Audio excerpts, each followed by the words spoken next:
Il y a un vide que rien ni personne ne peut combler.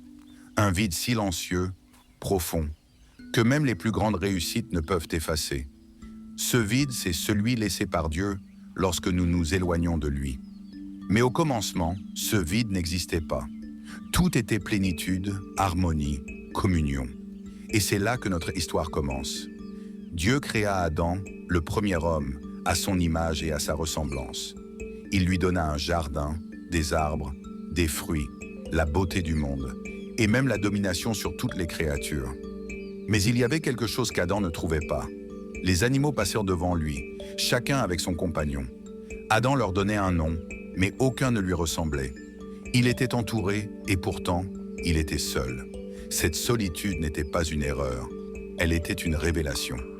Dieu voulait lui faire découvrir que, même au milieu de l'abondance, l'homme reste incomplet sans relation. Alors Dieu plongea Adam dans un profond sommeil, et de sa côte, il forma la femme. Pas de sa tête, pour qu'elle ne le domine pas. Pas de ses pieds, pour qu'il ne la piétine pas. Mais de sa côte, près du cœur, pour qu'elle soit aimée, respectée et unie à lui. La côte d'Adam, c'est le symbole de l'unité et de la complémentarité. Mais même à travers ce don, Dieu enseignait une vérité plus grande. Aucune créature, pas même la plus belle, ne peut remplacer le Créateur.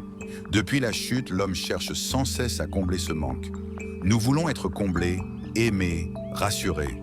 Alors nous courons vers les choses du monde, les plaisirs, l'argent, les relations, la gloire, les distractions. Et pendant un instant, cela semble marcher. Mais ensuite, le vide revient. Plus profond, plus pesant. Pourquoi? Parce que rien de créé ne peut remplir le cœur de l'homme, car ce cœur a été créé pour Dieu. Les plaisirs éphémères promettent la joie, mais ils volent la paix. Ils donnent un instant d'euphorie, mais laissent des âmes fatiguées. Nous essayons de remplir un gouffre infini avec des miettes de bonheur. Saint Augustin l'a dit avec des mots simples mais puissants. Tu nous as fait pour toi, Seigneur, et notre cœur est sans repos tant qu'il ne repose pas en toi. Et voilà la vérité que beaucoup refuseront de regarder en face. Tu peux tout posséder, mais sans Dieu, tu restes vide.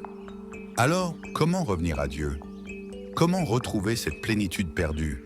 Tout commence par le silence. Apprends à t'arrêter, à respirer, à te taire. Dieu ne parle pas dans le bruit, mais dans le murmure du cœur.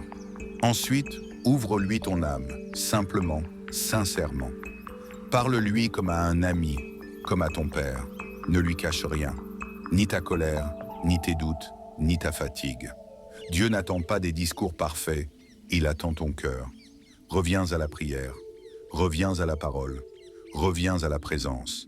Car quand tu fais de Dieu ton centre, tout le reste trouve sa place. Ce que tu cherches dans le monde se trouve déjà en lui.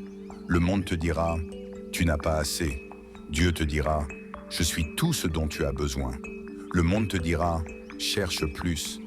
Dieu te dira, repose-toi en moi. Le monde te dira, tu es seul.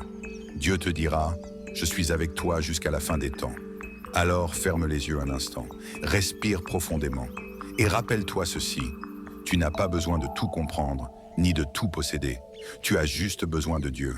Parce que quand Dieu est au centre, le manque disparaît, la paix revient et ton âme retrouve enfin le chemin du repos. Dieu seul te suffit